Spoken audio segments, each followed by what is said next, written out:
Ibumu waktu merawatmu ketika engkau kecil, ibumu berharap engkau bisa hidup. Sedangkan engkau sekarang merawat ibumu ketika sudah tua sakit-sakitan, engkau berharap ibumu mati. Allah ya, kita kadang-kala merasa lelah merawat ibu yang sudah tua. Merasa kadang-kala, ya Allah, kalau ibu ini meninggal insya Allah lebih baik. Antum mau istirahat.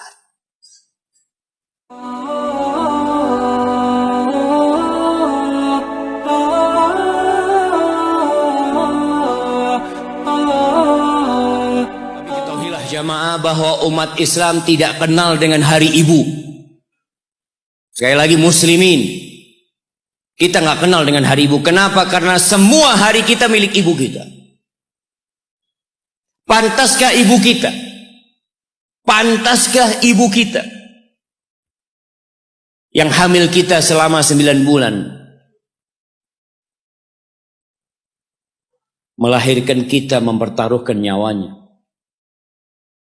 menyusui kita, sehingga tubuh kita semua tidak lain adalah darah dagingnya. Dan antum bisa melihat pusar yang ada di perut antum.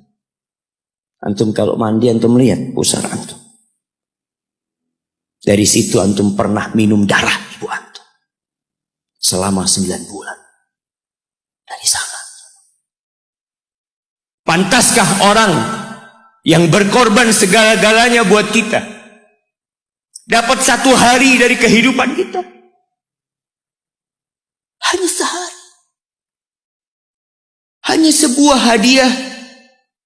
Hanya ucapan terima kasih sekali dalam setahun.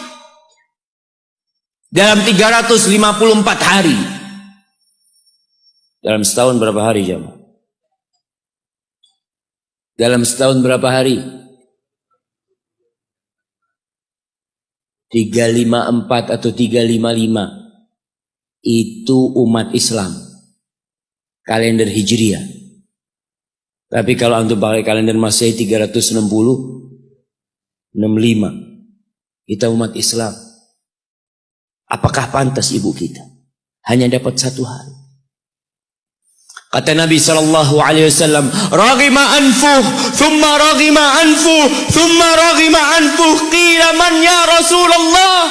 Celaka itu orang, sengsara itu orang, penuh dengan debu hidungnya itu orang. Qila, siapa ya Rasulullah SAW? Siapa orang itu? Man adraka walidayhi au ahadahuma thumma lam yadkhulil jannah. Orang yang hidup bersama orang tuanya, satu atau kedua-duanya. Ya hidup mendapatin 1 atau 2 orang tuanya masih hidup. Celaka orang ini kalau ternyata nggak bisa masuk surga dia jemaah. Jemaah, pintu surga yang paling indah kata Nabi SAW itu orang tua kita, bapak ibu kita. Dan dia dekat sama kita.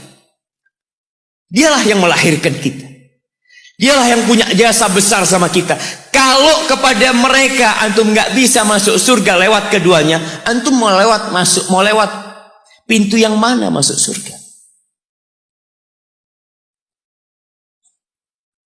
Ustaz, ana mau masuk lewat pintu sodakoh. Bisa jadi sodakoh antum hanya pencitraan dari antum. Karena sama orang tua antum gak baik.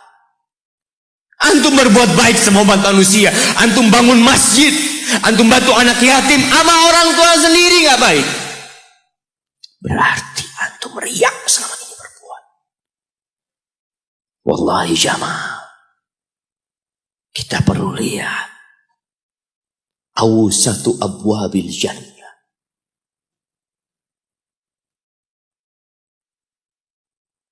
Kata Abu Darda, sami'tu Rasulullah sallallahu alaihi wasallam yaqul.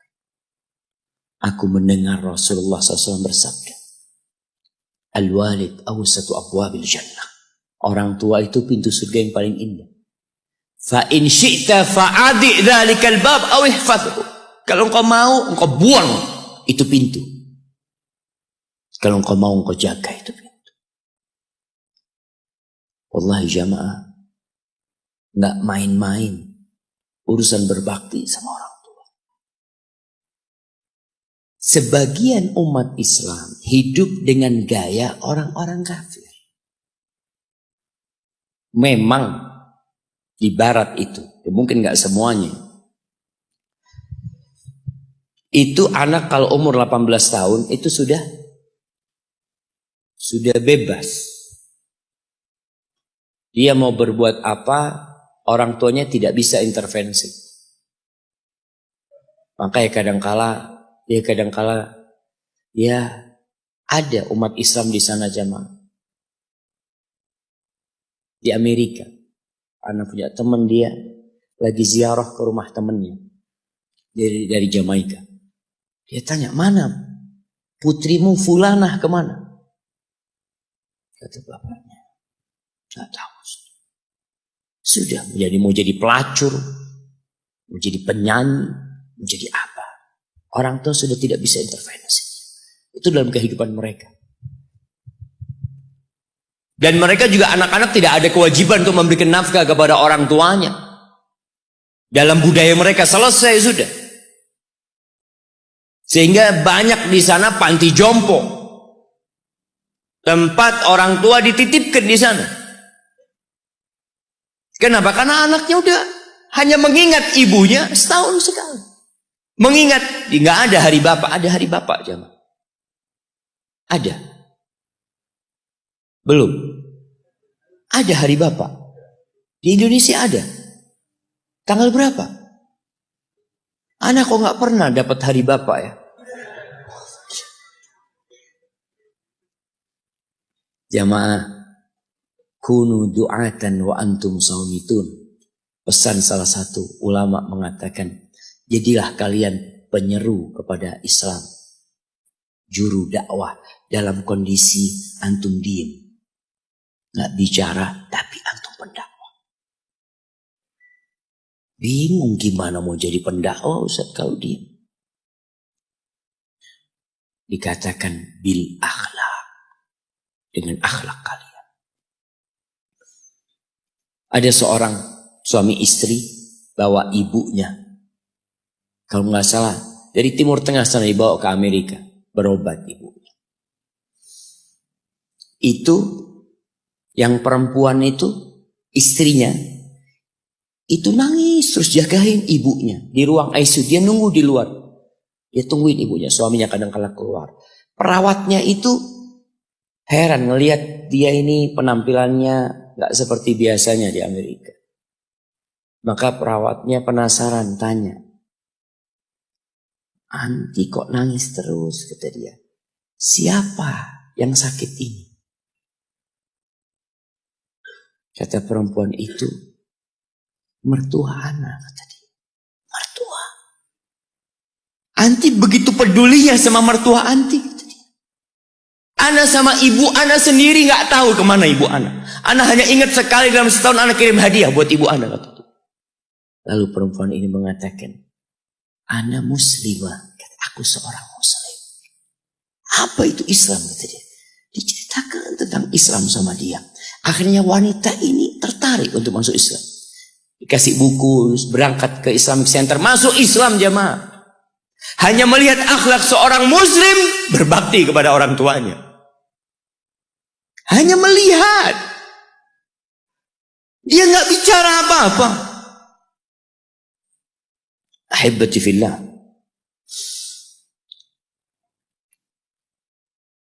Di surat Al-Ahqaf ayat 15. Surat Al-Ahqaf ayat 15. Nanti dibaca. Karena kita itu disuruh membaca sama Allah. Iqra. Dan alhamdulillah semua bisa bawa Quran. Walaupun tidak dalam mushaf, tapi dalam HP-nya. Itu semua punya. Coba yang punya HP dibuka. Buka HP-nya. Malu kalau ada muslim punya HP, nggak ada aplikasi Al-Quran di dalam. WhatsApp ada, YouTube ada, Facebook ada, game ada. Quran ada. Quran terjemahan. Di mana Pak Ustaz download Quran terjemahan? Subhanallah. Seharusnya pertama antum beli HP, yang di-download adalah Al-Quran. Allah mengatakan, wa wassaynal insana biwalidayhi ihsana. Kata Allah, kami mewasiatkan kepada manusia, memerintahkan kepada manusia agar berbuat baik kepada kedua orang tuanya. Jadi yang nyuruh antum berbuat baik itu bukan paman antum, bukan ustadz, tapi Allah. Allah perintahkan kepada kita untuk berbuat baik sama orang tua. Walaupun orang tua antum kafir. Ada sebagian pertanyaan yang kadang kala datang mengatakan, Ustadz, anak ini dibuang sama orang tua anak dulu, Ustadz. Anak punya bapak menceraikan ibu anak. Ibu anak akhirnya bekerja, bapak anak bekerja, anak dititipkan ke kakek dan nenek. Sekarang ketika anak sukses, bapak ibu anak ingin anak berbakti sama dia. Subhanallah, yang nyuruh antum berbakti bukan bapak ibu antum, tapi yang menciptakan antum yang nyuruh antum berbakti.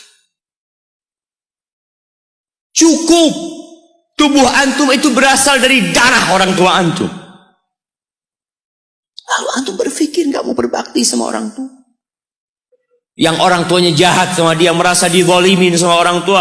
Orang tua anak pilih kasih, Ustaz. Orang tua anak seperti ini, seperti itu. Iya, seburuk apapun orang tuamu, tetap itu orang tuamu. Dan Allah nyuruh kamu berbuat baik sama orang tua. Wallahi jamaah, ada seorang syekh cerita dalam salah satu ceramahnya, cerita tentang seorang dokter perempuan di sana, di Arab sana. Ada seorang anak lelaki bawa ibunya masuk ke dokter ini. Subhanallah, ibunya ini gila. Anak-anak muda belum nikah, dia bawa ibunya. Nanti ibunya tersenyum sendiri, ketawa sendiri. Masuk ke ruang dokter itu, mejanya dokter diputerin sama ibunya. Anaknya minta maaf, ya dok, kata dia, sekali-kali nanti ngelihat di televisi dokter itu ada gambarnya Ka'bah. Ibunya ngomong, nak kau bukan nak ngomong, kamu bohong mat kau bohong sama ibu. Katanya mau dibawa umroh ibu, kata dia. Nanti diludahin anaknya, digigit anaknya, nanti kerudungnya ibunya terbuka, dipasangin lagi.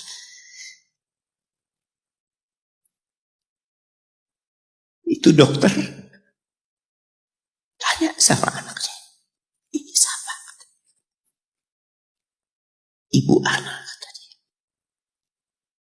Sejak kapan dia seperti ini? Sejak lahir. Loh, terus gimana engkau bisa lahir? Iya, sama kakek anak, ibu anak dinikahkan, tapi 10 bulan diceraikan. Ya karena seperti ini Pak, anak lahir dari rahim ibu. Dan seperti ini kan? Iya, kata dia. Engkau berbakti sama dia, kata dia. Dia kan gak kenal sama engkau. Iya, dia gak tahu sama anak, tapi Allah tahu kalau dia ibu anak kan. Allah tahu kalau dia ibu anak harus berbakti. Ditanya, ibumu sakit apa? Ibu kena gula, kata dia. Setelah dikasih resep, itu dokter cerita, pasiennya keluar, ditutup pintunya. Dokter ini nangis. Dia mengatakan, ana sering dengar ceramah tentang birrul walidain. Ana sering mendengarkan tausiah ustaz tentang berbakti kepada orang tua, tapi ana baru sekarang melihat kebaktian seorang anak sama orang tuanya. Ibunya gila, dia tetap berbakti. Dan dia mengatakan, iya ibu ana nggak tahu sama ana, tapi Allah tahu kalau dia ibu ana. Dan yang ngasih wasiat supaya kita berbakti sama orang tua itu Allah, jemaah. Apapun yang dilakukan orang tua kita.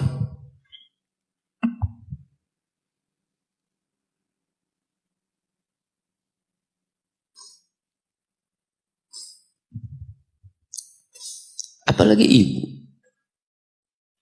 Allah katakan hamalathu ummuhu kurha wa wada'athu kurha. Ibu kita, hamil kita itu dalam kondisi yang sulit.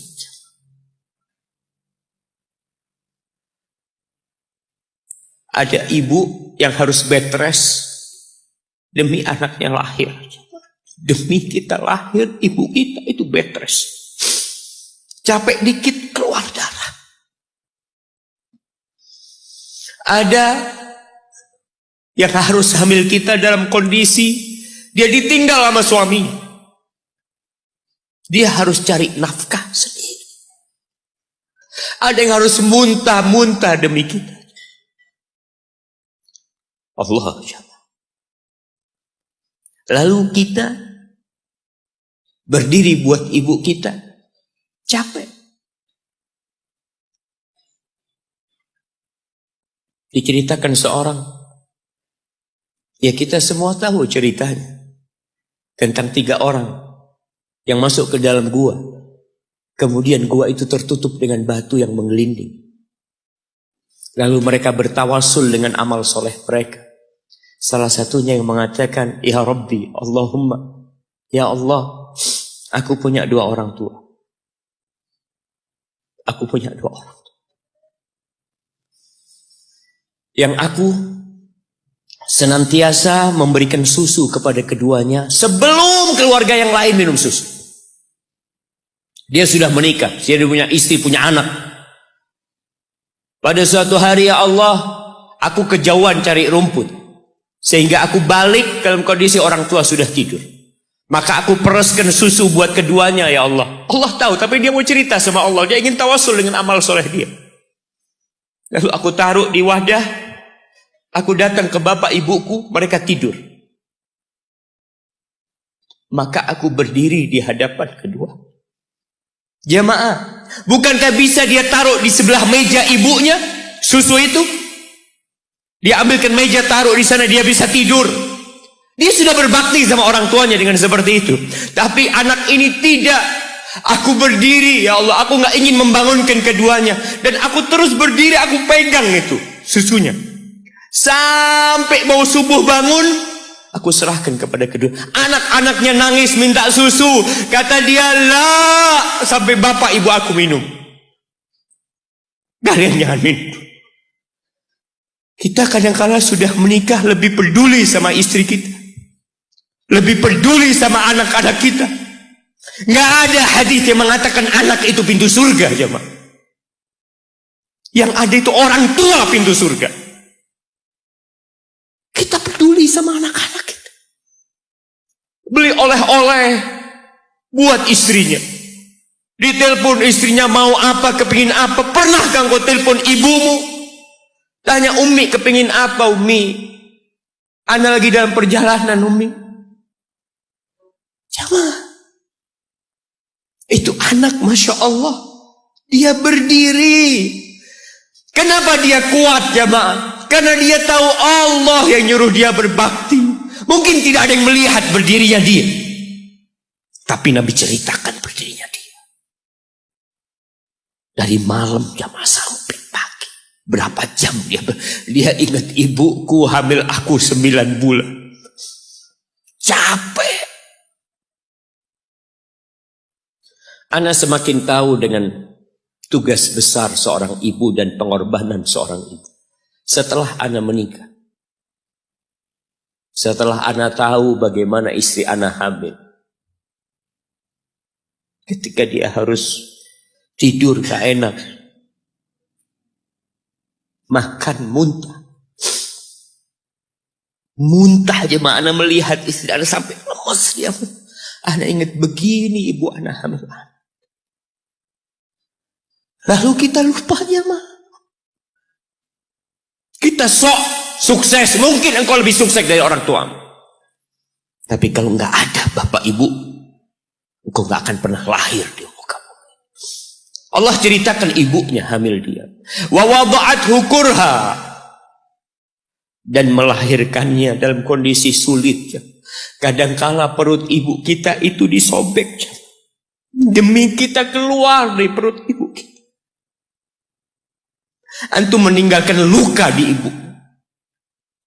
Itu dijahit. Kalau antum anak ketiga, Allahu Akbar.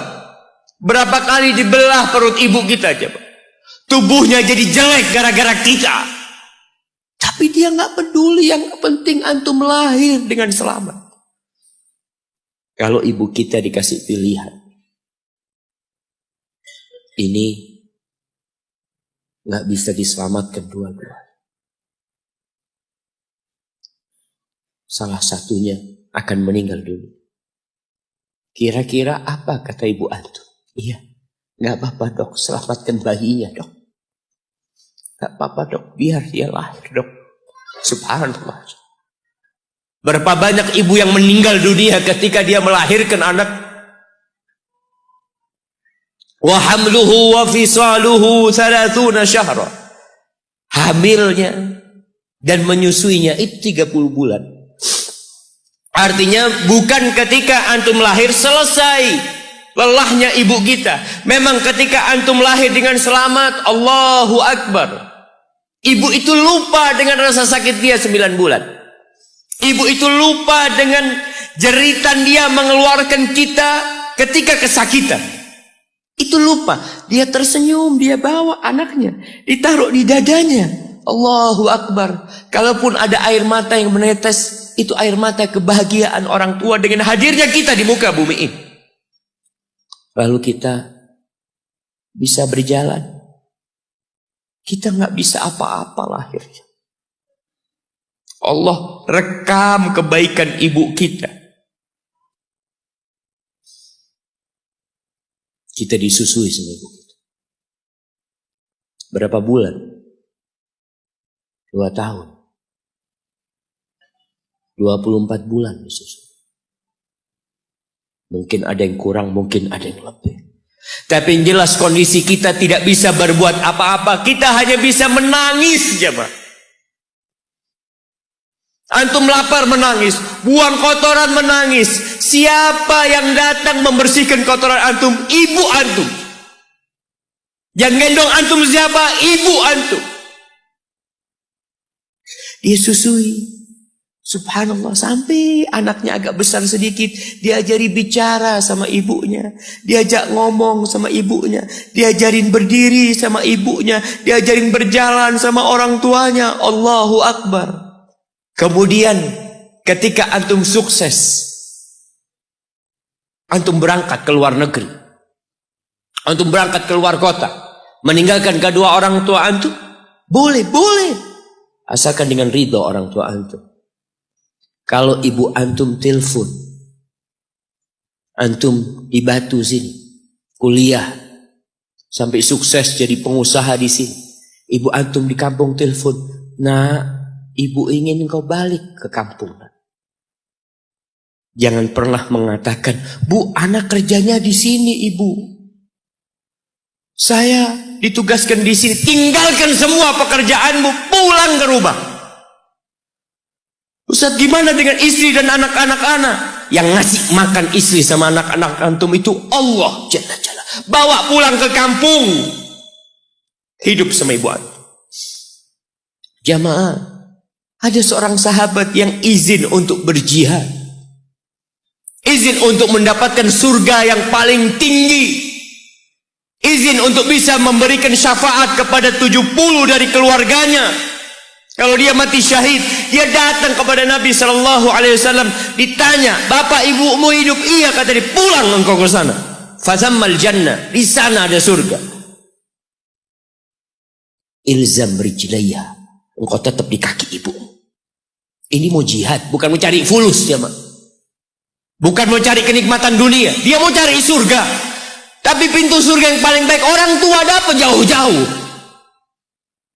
Jamaah, Allah, ketika antum nangis di kasur ibu di dapur lagi masak, dimatikan kompornya, dia datang jumpai antum.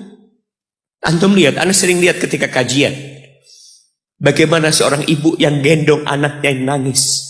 Dia ingin dengarkan kajian, tapi engkau menghalangi dia untuk mendengarkan kajian dengan baik. Dia harus gendong. Kadang-kadang nggak boleh deket-deket kajian, yang bawa anak tempatnya lain, dan dia nurut. Engkau ganggu hidup dia dari sejak engkau lahir. Kemudian setelah engkau dewasa, engkau nggak berbakti sama ibu. Lupa dengan wa hamluhu wa fisaluhu 30 syahr. Di masa Umar bin Khattab, ada seorang yang datang kepada Umar mengatakan, "Ya Amirul Mukminin,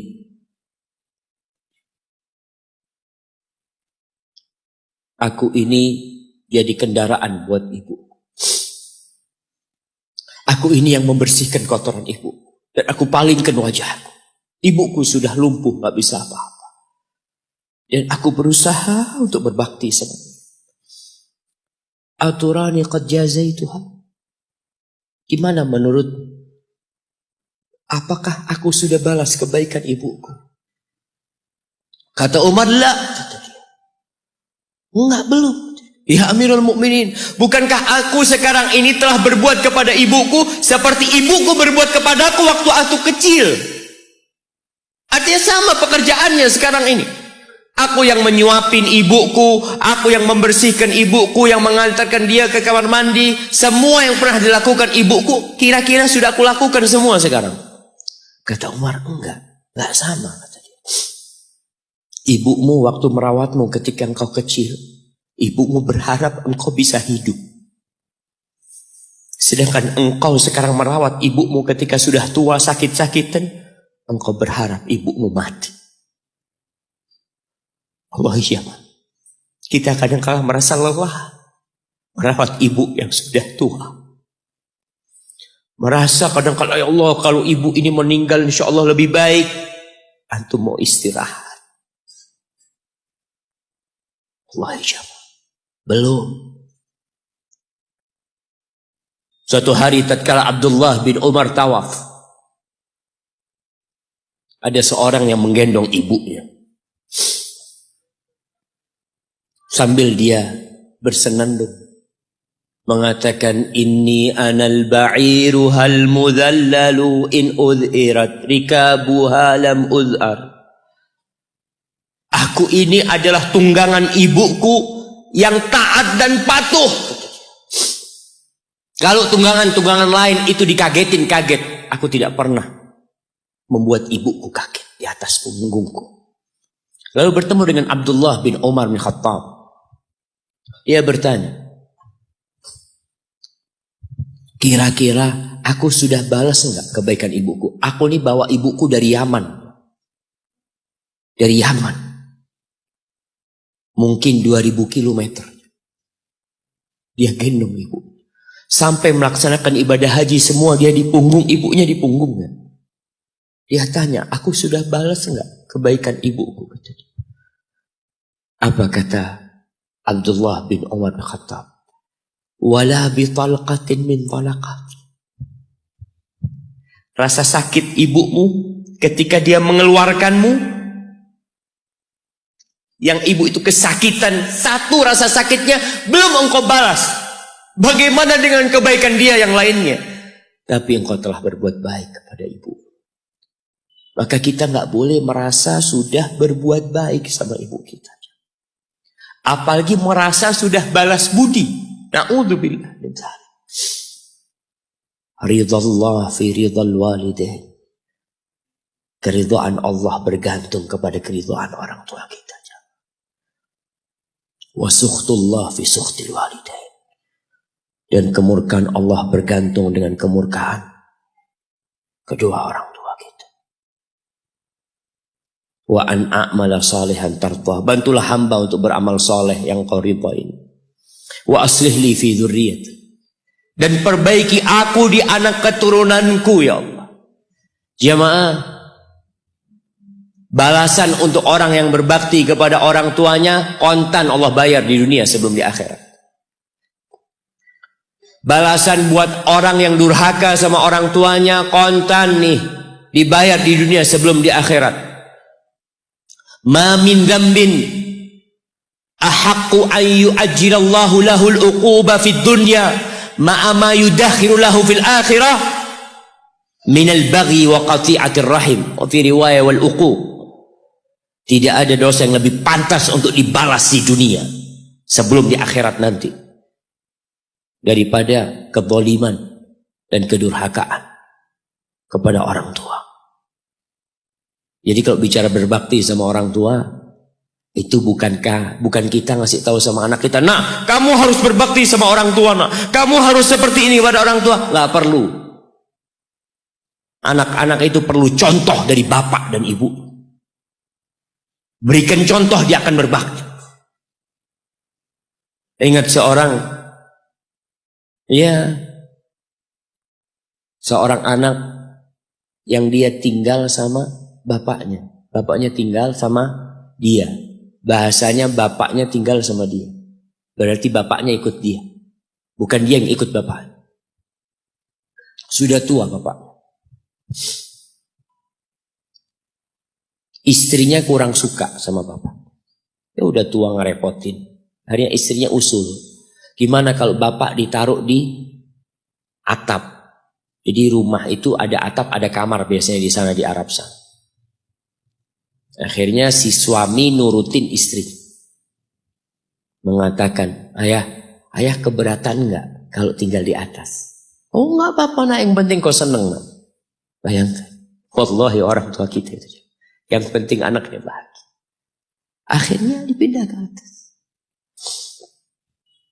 Tiap hari bapaknya ini dikirimin pakai piring dari plastik. Plastik apa seng nggak lupa. Kirimin ke atas makan ya. Nanti bajunya dicuci. Pokoknya nggak kumpul sama cucu-cucunya aja. Seakan-akan diasingkan di sana. Sampai meninggal dunia. Sudah meninggal, selesai. Orang itu kalau orang tua yang meninggal selesai, sudah beban hidup dia. Padahal itu pintu surga yang sudah ditutup buat antum. Maka sebagian ulama ketika ibunya meninggal menangis. Ditanya, kenapa engkau menangis seperti ini? Kata dia, gimana aku tidak menangis? Pintu surga terbaik udah tertutup buat aku, kata dia. Udah selesai. Aku belum berbakti sama dia, dia sudah meninggal. Akhirnya ketika meninggal dikubur, bapak anaknya ini mau bersih-bersih kamar bapaknya bersama anak dia. Bersih-bersih, sudah dimasukin kantong hitam ya, macam-macam. Ketika piring tempat anaknya ini ngirim makanan buat bapaknya, mungkin cucunya juga ngirim buat bapaknya, mau dibuang, kata anaknya, ayah jangan ayah, buat aku ayah. Kenapa nak? Buat apa piringnya? Iya ayah, nanti kalau ayah sudah tua, aku akan pakai ini buat ayah. Anaknya anak kecil nggak tahu apa-apa aja. Dia pikir itulah berbakti sama orang tua. Dia ingin mengulangi apa yang dia lihat, dia ingin praktekkan sama bapak. Bukan karena dia ingin durhaka, bukan. Karena dia berpikir itulah kebaktian jemaah. Ketika si anak ini melihat anaknya mengatakan itu, dia nangis dia jemaah. Dia ciumin baju bapaknya yang ada di sana. Selesai sudah jamaah. Selesai. Pintu surga itu sudah ditutup buat antum. Maka nggak perlu antum kasih ceramah anak antum tentang berbakti. Antum minta sama Allah, perbaikin di anak keturunanku ya Allah. Iya. Agar mereka berbakti, bermanfaat. Buat kedua orang tuanya, buat negeri ini, buat agamanya. Tapi tidak hanya dengan omongan. Kalau seorang ayah suka duduk sama ibunya, pijetin kaki ibunya. Antum suka ambilin sandal buat bapak antum. Kadang-kala kan orang kalau pakai sandal masuk rumah itu sandalnya ngadep ke rumah. Antum suka belokin. Antum keluar dari masjid, sandal bapak antum lurusin. Antum nggak usah suruh anak antum melakukan itu sama antum. Dia akan lakukan itu sendiri. Birrul walidain, berbakti kepada ibu khusus. Itu bukan ceramah yang disampaikan. Bukan pidato yang disampaikan oleh seorang orator. Enggak. Tapi sesuatu yang kita praktekkan dalam kehidupan. Inni tubtu ilaika wa inni minal muslimin. Ya Allah, aku taubat ya Allah. Aku mohon ampun kepadamu. Aku termasuk orang-orang yang berserah diri kepadamu. Jamaah, man ahqun nas bi husni sahabat. Siapakah manusia yang paling pantas mendapatkan kedekatan kita sama dia? Sahabati. Bukan hanya servis dari kita, tapi pendampingan dari kita. Kita lebih sering duduk sama sahib-sahib kita. Ini ketika sahabat bertanya, siapa ya Rasul sallallahu alaihi wasallam? Qala ummuk, ibumu. Qultu thumma man? Setelah ibu siapa? Ummuka, ibumu lagi. Qultu thumma man ya Rasulullah? Iya, aku tahu ibu. Kemudian ibumu lagi. Qultu thumma man? Thumma abuk, baru bapakmu, baru orang yang dekat lainnya. Bayangkan Rasulullah sallallahu alaihi wasallam ya, sampaikan ini kepada ya aktivis gender yang mengharapkan persamaan lelaki dengan wanita. Di dalam agama kita wanita diletakkan 3 kali di atas laki-laki dalam kebaktian. Bukan sama bapak, tidak. Maka bapak jangan pernah iri ketika melihat anaknya lebih cinta sama ibunya, lebih berbakti sama ibunya, karena itu syariat Allah Jalla Jalaluh. Iya, kita tetap berbakti sama bapak kita. Tapi ibu kita, kenapa kok ibu 3 kali? Bapak tidak ikut hamil. Rasa lelah ibu tidak pernah dirasakan bapak. Bapak tidak ikut melahirkan. Dia tidak pernah merasakan rasa sakit melahirkan. Bapak tidak pernah menyusuin. 3 ini pekerjaan ibu. Sehingga ibu dikasih tempat yang lebih tinggi. Bihusni sahabati. Dengan pendampingan kita, dengan kebaikan kita, ibu kita. Maka berusaha jamaah untuk sering-sering kumpul sama ibunya. Tadi kalau antum keluar kota, masya Allah jamaah, anda bertemu dengan seorang lelaki yang sudah tua dia, hampir 60-an, ketemu di pesawat dari Jember ke Surabaya. Dia datang, dia cium tangan anak ngomong, afwan kata dia, anak yang lebih pantas cium tangan antum, anak ngomong. Dia cerita, Ustaz, anak itu sering dengar ceramah Ustaz, tapi nggak peduli. Sampai suatu hari, anak dapat kiriman video tentang berbakti sama ibu. Anak punya ibu sudah 70 tahun, Ustaz, ada di Jember. Anak kejar di Jakarta. Anak ingin ibu ke Jakarta, ibu nggak tahan, ibu minta di Jember. Anda minta ridhonya, ibu ridho, anak tetap kerja di Jakarta. Anak dulu pulang Ustaz, ya kalau ada acara, ada yang menikah, Idul Fitri, Idul Adha pulang. Tapi sekarang sejak anak mendengar ceramah Ustaz tentang berbakti sama ibu, anak sebulan 3 kali pulang ke Jember Ustaz. Duit bisa dicari. Tapi ibu kalau mati, antum akan menyesal. Antum gak bakal ketemu lagi. Akan datang satu saat antum hanya ingin melihat wajah ibu antum. Gak ada lagi. 3 kali dia jamaah. Jangan takut duit antum habis untuk berbakti sama ibu. Jangan berpikir kalau uang untuk beli tiket terus Ustaz habis. Ya Allah, antum gak percaya sama Allah. Rasul sallallahu alaihi wasallam mengatakan, man ahabba ayyubsata lahu fi rizqih wa yunsa lahu fi athari falyasil rahimah.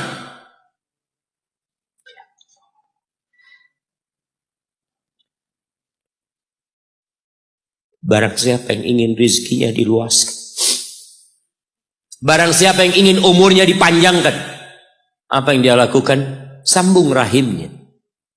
Sambung rahim. Rahim kita sendiri, ibu kita. Kita dari sana keluar.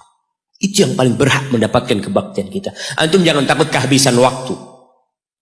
Ketika antum berbakti sama orang tua, Allah berkahin waktu antum.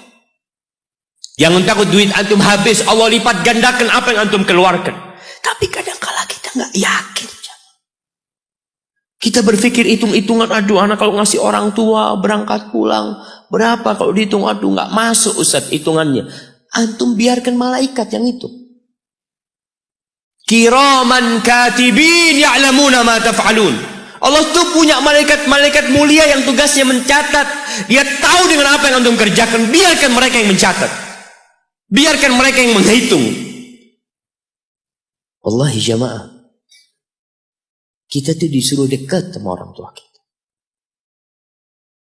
Apalagi kalau orang tua kita minta. Kalau enggak, ya mungkin dia ridho jauh. Tapi jangan dipikir dia suka antum jauh dari dia. Maka sebagai bentuk kebaktian anak, tetaplah antum dekat sama orang tua. Yang terakhir, di surah Luqman, ketika Allah mewasiatkan agar kita berbakti sama orang tua kita. Lalu Allah mengatakan, wa in jahadaka ala an tusyrika bi ma laysa laka bihi ilm fala tuti'huma. Kalau kedua orang tuamu memaksamu untuk melakukan kesyirikan, melakukan kekufuran, jangan taat kepada keduanya. Fala tuti'huma, jangan taat, jangan patuh. Tapi setelah itu Allah mengatakan, wa sahibhuma fid dunya ma'rufa. Sahibhuma, jadikan orang tua antum sahib antum. Temanin dia, jangan ditinggal. Kebanyakan di antara kita berkata, Ustaz, abah ana belum dapat hidayah, ibu ana belum dapat hidayah. Pertanyaannya, antum hidup di mana? Ibu antum hidup di mana? Ana hidup di Jakarta, ibu ana hidup di kampung, orang tua ana hidup di kampung, antum setahun kali pulang. Kata Allah, sahibhuma fid dunya ma'rufa. Ini yang kafir. Temanin keduanya dalam kondisi penuh dengan kebaikan. Haibati fillah, sekali lagi ana sampaikan bahwasanya kebaktian kepada orang tua itu memiliki kedudukan yang tinggi setelah bertauhid kepada Allah. Wa qadha rabbuka alla ta'budu illa iyyah wa bil walidain ihsana imma yablughanna 'indaka al-kibara ahaduhuma aw kilahuma fala taqul lahumā uffin wa la tanharhuma wa qul lahumā qawlan karīma. Antum baca nanti surat Al-Isra ayat 23. Antum baca, jangan cuma dengar, baca tafsirnya supaya antum tahu bagaimana Allah menyuruh kita untuk berbakti kepada orang tua kita dan apa yang Allah inginkan. Hadza wallahu a'lam bissawab. Itu yang bisa ana sampaikan pada kesempatan kali ini. Apabila itu benar, itu dari Allah Jalla Jalaluh. Kalau ada yang salah dan kurang berkenan, itu dari diri ana pribadi, Allah dan Rasul yang terbebaskan dari kesalahan.